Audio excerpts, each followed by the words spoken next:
reason that I'm here, the reason that we're all here, obviously, and I hope it's obvious, is that we aim to deconstruct the imperialist system. By that I mean a capitalist, heteropatriarchal, white supremacist system that has a global character. That being said, a lot of people talking about electoral politics, they take it on principle. It's usually a stance that someone takes. They are either for or against electoral activity. I would like to say that we should probably shift our narrative. It shouldn't be a matter of principle, it should be a matter of tactics. In terms of occupation, chaining yourself to things, civil disobedience, you wouldn't say that you would chain yourself to every single building and every single barge that you saw. You would assess the character of the situation. How many people do you have? What is the relative strength of your forces, number of people, and what is to be gained from it?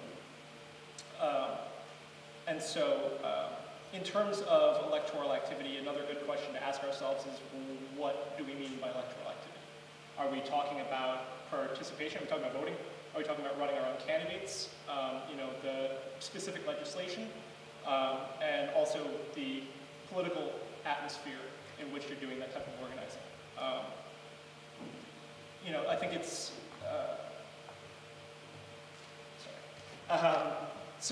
the important thing to note, I think, is, and as Alan said, the Democratic Party is very clearly an imperialist party. It is not any less of an imperialist party than the Republican Party. And as he eloquently put, it is also a mass grave for mass movement. It's where movements go to die. That being said, Chokwe Lumumba in Jackson ran as a Democrat. So these are questions that we need to ask when we interface with electoral activity. We've had a lot of failures in this respect as well. I think Organizing for America is something that channeled and siphoned a lot of radicals away into the campaign for Obama. And as it stands now, I would say that was probably a mistake and a misappropriation of resources.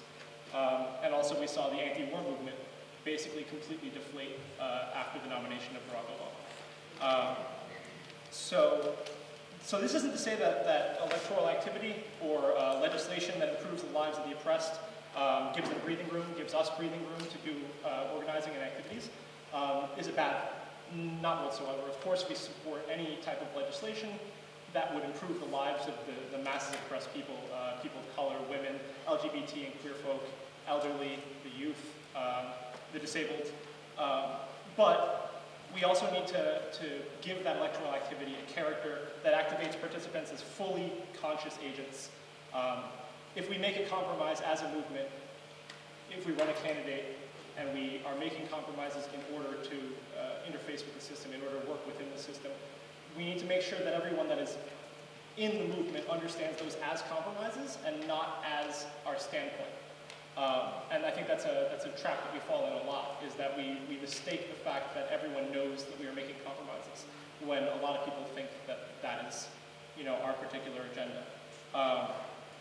We also need to take on electoral activity that enhances the self-organization of the masses.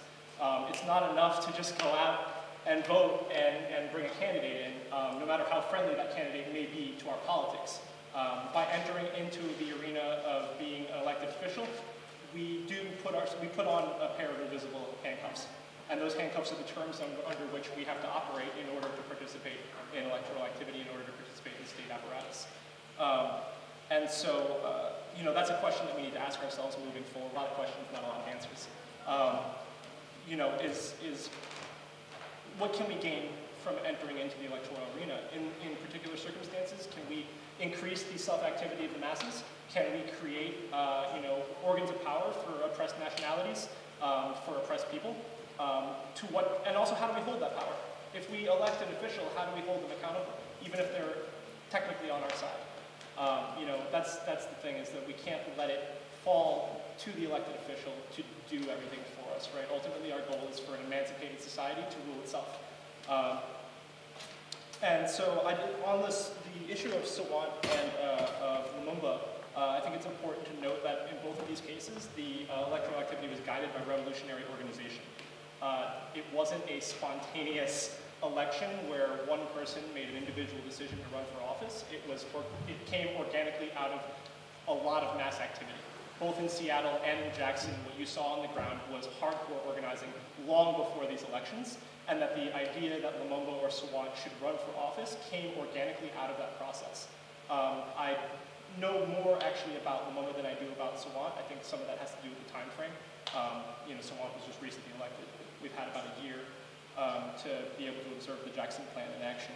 I would say that one of the most positive things that I think has come out of this is that Lumumba is supposedly, and I think in practice, mostly accountable to people's assemblies, which were the ones that nominated him and put him there in the first place. That's the kind of radical electoral activity that we need. We need these things to be rooted in grassroots, organized, whether it's an organization or a network or a temporary alliance. The left needs to share, at the very least, vision, analysis, and strategy of the situation on the ground, and need to be moving together as a school of fish, rather than a mass of individuals. And so, as far as de Blasio is concerned, it's no question, is it important that he is the most liberal candidate that has been elected in the last 30 to 40 years? Yes, absolutely, it's definitely important. Is it important that he's bringing up questions about stop and frisk, whether or not he's actually on our side in that respect? Sure. And do we want stop and frisk to end? Absolutely. And if we can do that and achieve that through de Blasio, that's perfect. But that's now. And the question is, how can we go from ending stop and frisk to dismantling the NYPD? And so these are the questions that we need to be asking, is does this take us from here to there? And how? How can we engage in this process in a way that strengthens the oppressed masses and creates organs for self-activity, creates a situation in which we can democratically rule our own lives and no longer have to rely on individuals, good or bad, on our side or against us. I'm also of the opinion, and this is not to say that we should never engage in electoral activity. I think it's actually, again, a tactical question.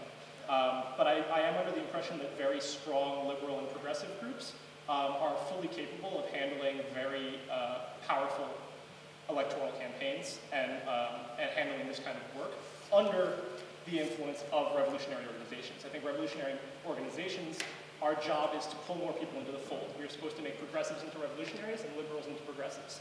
And if we can move that change, if we focus our work in base building, grounding our work in the community, and building a plethora of organizations, specifically in New York City or wherever you may be, that is where the opening arises for you to run a candidate, for you to interface with the electoral system.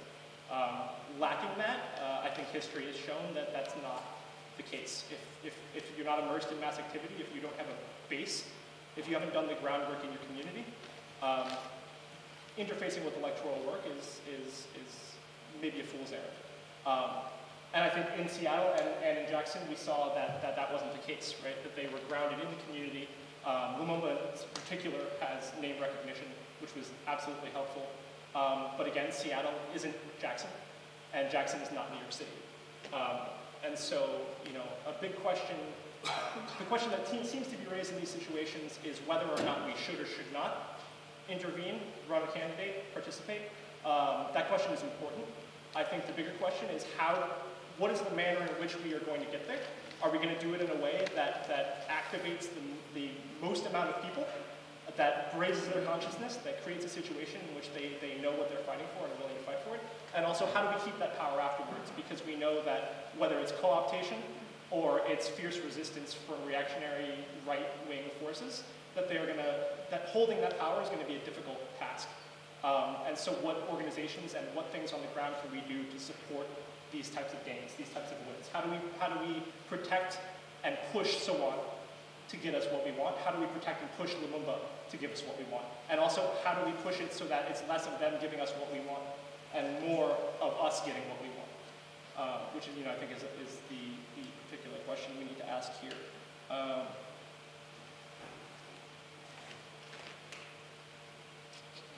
Sorry about that. Honestly, I'm gonna leave it at that. I think that's the extent of it.